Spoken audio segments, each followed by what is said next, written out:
Saya ulangi sekali lagi, tema renungan dalam persentuhan hari ini ialah ketaatan di tengah kemustahilan. Salam Bapak Ibu. Salam. Apa kabar? Baik. Kasih senyuman manis. Saya mengawali khotbah ini dengan satu penegasan. Bapak Ibu, kita hanya akan bercahaya dan bersinar kalau kita mau belajar hidup taat. Tapi yang menjadi persoalan ialah, apakah kita mau belajar taat pada hal yang benar, ataukah kita justru mau belajar taat pada sesuatu hal yang salah? Ini perlu kita renungkan. Kalau kita melihat secara keseluruhan teks ini, dari ayatnya yang pertama sampai dengan ayatnya yang ke-35, kisah ini sebenarnya membawa kita pada satu kesimpulan bahwa Ishak ini adalah seorang yang taat dan setia. Itu inti penyampaian dari teks ini. Tapi saya mau mengajak Bapak Ibu, mari kita coba melihat pada kisah awal jauh sebelum peristiwa dalam teks ini terjadi, di mana Allah mengadakan sebuah perjanjian dengan Abraham. Siapa Abraham? Ayahnya Ishak. Jadi jauh sebelum peristiwa ini terjadi, Allah sudah lebih dahulu buat janji dengan Abraham. Apa yang Allah katakan? Abraham, aku akan menyertai engkau sampai turun-temurun, sampai pada keturunanmu, sampai pada anak cucu. Itu janji Allah pada Abraham. Lalu kalau kita coba kaitkan janji Allah ini dengan peristiwa yang terjadi dalam teks ini, wah, sepertinya Abraham kena PHP dari Allah. Allah bilang apa? Saya akan menyertai engkau sampai pada anak cucumu. Kenyataannya apa? Ishak dalam masalah. Allah mengadakan sebuah perjanjian yang meyakinkan hati Abraham bahwa keturunannya itu pasti akan aman dalam lindungan Tuhan. Tapi apa yang terjadi? Ada janji, tapi jauh pengenapan. Seakan-akan seperti itu. Ada janji, tapi nihil pengenapannya. Itu yang terlihat dalam teks ini. Karena keadaan Ishak saat itu betul-betul ada dalam satu kondisi yang sangat krisis. Dia ada di negeri Kanaan, dan di sana terjadi kelaparan yang juga disertai dengan kekeringan. Kita coba saja bayangkan Bapak Ibu, betapa sulitnya situasi saat itu. Ketika ini terjadi pada Ishak, di manakah Allah yang berjanji itu? Apakah Allah hanya omong doang? Apakah Allah hanya mau menyenangkan hati Abraham sesaat? Atau sebenarnya apa maunya Allah? Dan yang lebih parahnya lagi Bapak Ibu, di Kanaan terjadi kelaparan. Ishak berencana untuk pergi ke Mesir mencari kehidupan untuk bertahan di sana. Tapi apa yang Allah katakan? Kau pergi sampai di Filistin, Ishak kau tinggal di situ. Jangan lagi pergi ke Mesir, melainkan tinggal diam di Filistin itu. Yang juga Bapak Ibu, situasi kondisi di Filistin belum tentu bisa membuat Ishak bertahan hidup. Dan ketika Tuhan menyuruh ia tinggal di Filistin, perintah itu dilanjuti dengan satu perjanjian lagi. Janji yang pernah Allah ucapkan kepada Abraham, ayahnya Ishak. Janji yang sama persis juga diberikan kepada Ishak. Ishak, kalau mau patuh dan taat, aku akan menyertai kau sampai kepada keturunan. Menjadi pertanyaan, apakah Allah akan berulang-ulang kali tidak menggenapi janjinya kepada Ishak? Atau Allah justru melakukan sesuatu hal yang berbeda? Sekalipun di Filistin, Ishak memang adalah orang asing, tapi dia tidak benar-benar asing. Karena Abimelek yang adalah penguasa negeri Filistin adalah teman baik dari Abraham. Sehingga karena kedekatan yang pernah terjalin antara Abimelek dan juga Abraham, membuat Ishak mendapatkan pertolongan dari Abimelek. Dia diberikan kesempatan untuk berkarya bekerja di Filistin Hingga pada akhirnya Ishak menjadi seorang petani yang sukses. Kalau kita melihat pada ayat selanjutnya, itu berarti bahwa Allah memang PHP, tapi bukan pemberi harapan palsu, pemberi harapan pasti. Bahwa ada janji, ternyata ada penggenapan. Kelihatannya habis janji Allah biarkan mereka menderita, kelihatannya. Tapi kenyataannya berbicara bahwa Allah itu tidak pernah ingkar janji. Itu yang dibuktikan kepada Ishak. Sehingga kalau kita melihat pada ayat selanjutnya, ayatnya yang ke-12, di sana dikatakan bahwa Ishak menabur dan akhirnya ia menuai 100 kali lipat. Saya juga Bapak Ibu saat melakukan persiapan ini saya sedikit menghayal begitu baca teks ini.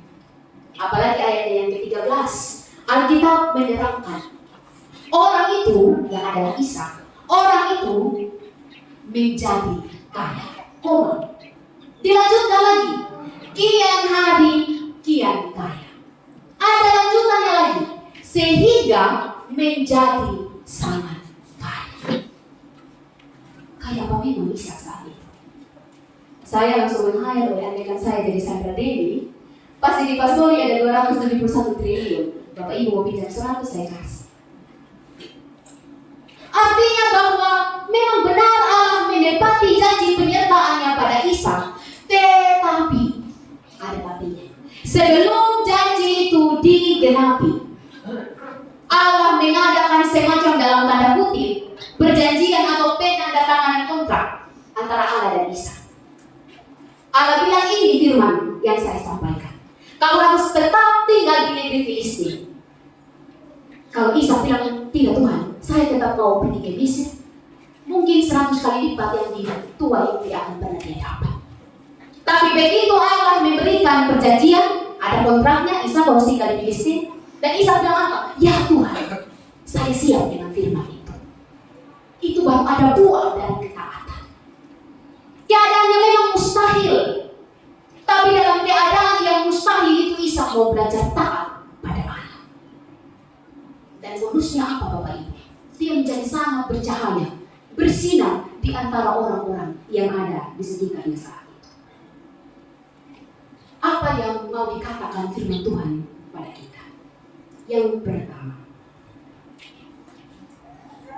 hidup pasti ada jatuh bangunnya.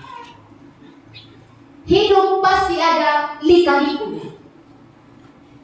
Kalau kita telusuri kisah Ishak ini, apakah setelah dia panen 100 kali lipat, dia tidak lagi dapat masalah? Tidak Bapak Ibu. Setelah dia panen mendapatkan 100 kali lipat, kian hari kian kaya, Abimelek mengusir sama Ishak.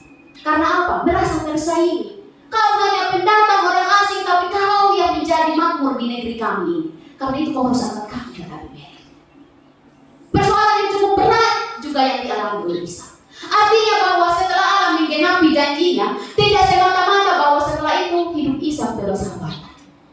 Ada persoalan. Setelah Abimelek usir, Tuhan menyertai, memberkati. Apakah setelah itu masalah habis? Ada lagi masalah. Orang-orang yang ada di Filistin itu memperebutkan sumur-sumur yang sudah digali oleh susah payah oleh Ishak. Karena sentimen pribadi, kemakmuran yang dialami Ishak tidak diterima dengan baik. Tetapi berkali-kali berhadapan dengan pergumulan itu, berkali-kali harus jatuh bangun dalam pertempuran iman itu, Ishak tidak pernah dibiarkan sendiri.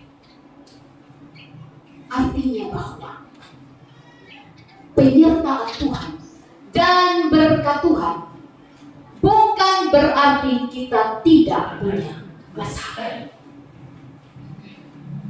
melainkan justru melalui berkat Tuhan dan penyertaan Tuhan, Ia mau membuktikan kepada kita bahwa dalam masalahmu pun aku ada untuk menyertai. Janji berkat penggenapan yang Allah berikan kepada kita dalam berbagai perkara hidup justru mau membuktikan bahwa dalam persoalan itulah janji Allah itu digenapi. Karena itu Bapak Ibu, Kalaupun sampai dengan saat ini ada setumpuk persoalan yang sedang kita redam dalam benak kita. Kalaupun sampai dengan saat ini ada segudang masalah yang sedang menggerogoti pikiran dan hati kita. Ingatlah bahwa Tuhan menyertai kita. Tetapi kita pun harus sama seperti Isa. Jangan lupa kewajiban kita. Janji memang itu betul digenapi oleh Allah. Penyertaan itu pasti diberikan kepada kita. Tapi kita juga harus buat semacam penandatanganan kontrak seumur hidup.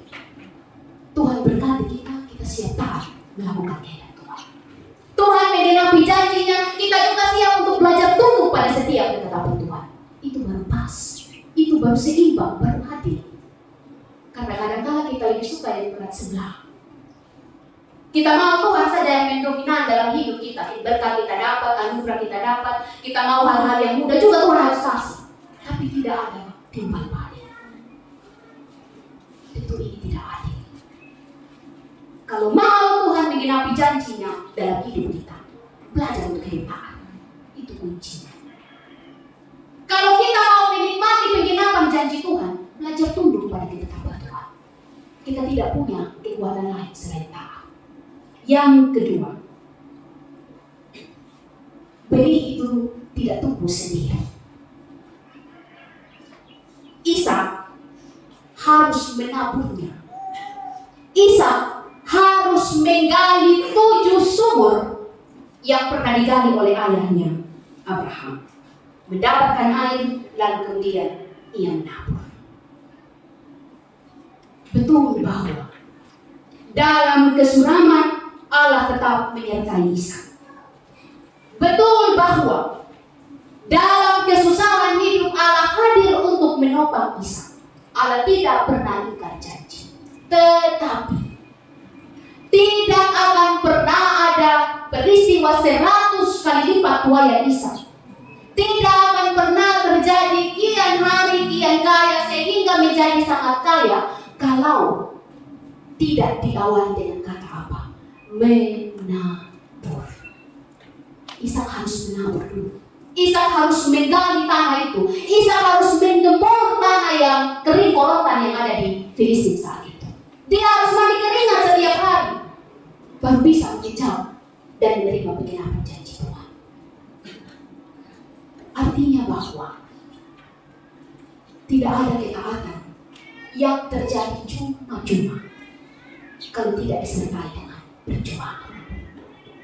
Jangan sekali-kali Bapak Ibu dan saya berpikir bahwa yang penting saya sudah taat sama Tuhan. Saya mau duduk bangku kaki juga di rumah tuh 1 ton beras tidak datang. Saya kan sudah taat sama Tuhan. Saya sakit kalau tidak dengar anjuran dokter, saya makan sesuka hatinya, saya kan tidak masalah. Yang penting taat. Saya kan sudah taat sama Tuhan. Tidak apa kalau setiap hari saya buat kacau dengan sesama. Toh Tuhan tetap menyertai karena saya taat. Pemahaman yang keliru. Bukan begitu cara memahami ketaatan di dalam Tuhan. Ketaatan justru menggiring kita untuk melihat keterbatasan diri kita. Ketaatan justru menggiring kita untuk melihat bahwa kita tidak berdaya tanpa Tuhan. Karena itu kita sadar hidup ini hanya anugerah Allah. Kita hidup hanya karena belas kasihan Allah. Jadi untuk meresponi belas kasihan Allah, kita mau hidup dalam ketaatan. Itu baru betul. Karenanya Bapak Ibu, apapun tanggung jawab kita masing-masing, di kantor, di sekolah, sebagai tukang, sebagai nelayan, dalam tanggung jawab bersama kita sebagai persekutuan, di komisi-komisi komsel maupun di mana saja, berjuanglah untuk melakukannya di dalam ketaatan. Bukan untuk mengejar pencapaian pribadi kita, tapi dari ketaatan itu nama Tuhan dipermuliakan. Karena itu berjuanglah. Amin.